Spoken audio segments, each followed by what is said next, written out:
আসসালামু আলাইকুম। আমিও খেয়ে গেলাম এই মামলা। আসলে গতকালকে 27 তারিখ আমার মোবাইলে একটা মেসেজ আছে। মেসেজটা হচ্ছে আমি নাকি এআই মামলা আওতাধীন, আমার নামে এআই মামলা দেওয়া হয়েছে। তো আমি আসলে ব্যাপারটা বুঝলাম না।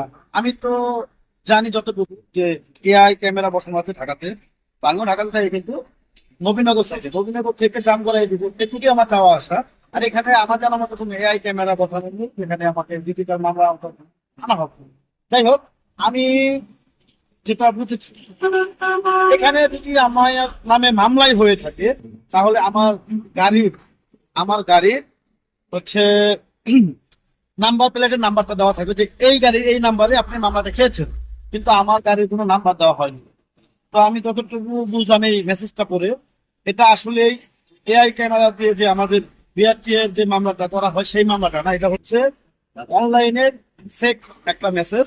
যে মেসেজের মাধ্যমে একটা লিঙ্ক দেওয়া আছে, এখানে যে লিঙ্কে প্রবেশ করুন এআই মামলার টাকা পরিশোধ করার জন্য, বকেয়া পরিশোধ করার জন্য। আসলে এই লিঙ্কে ঢুকলেই হবে যা সর্বনাশ, এই লিঙ্কটাতে ঢুকলেই হবে সর্বনাশ। এই লিঙ্কে ঢোকার পরেই দেখা যাবে যে আপনার মোবাইলে যে আহ, নগদ বিকাশ বা অনলাইন ব্যাংকিং যে ইয়েগুলো আছে, রকেট, এগুলোকে হ্যাক করে নিবে তারা। হ্যাক করে নিয়ে আপনার পয়সাগুলো হাতিয়ে নিবে, যার জন্য আপনাকে এই 3 নাম্বার মেসেজটা দিয়ে দেওয়া হয়েছে। এটা আসলে এআই মামলার মেসেজ না, এটা হচ্ছে কিছু হ্যাকারদের দেওয়া মেসেজ। এই মেসেজের লিঙ্কে যখন ঢুকবেন আপনি, তখনই আপনাকে আপনার মোবাইলটা হ্যাক করে আপনার যা অর্থ আছে সেখানে, অনলাইন ব্যাংকিং এর যে সিস্টেম গুলো আছে সেখান থেকে আপনার অর্থগুলো তারা হাতিয়ে নিবে। তো আমি আপনাদের কাছে এই অনুরোধ করবো যে আপনারা সাবধান থাকবেন, এইসব বাটপারি মামলা বা বাটপারি মেসেজের থেকে দূরত্ব থাকবেন, কেউ কোনো লিঙ্কে প্রবেশ করবেন না। আপনারা সবাই ভালো থাকবেন, সবাই ভিডিওটা শেয়ার করে দিবেন যেন সবাই এই ব্যাপারটা জানতে পারে।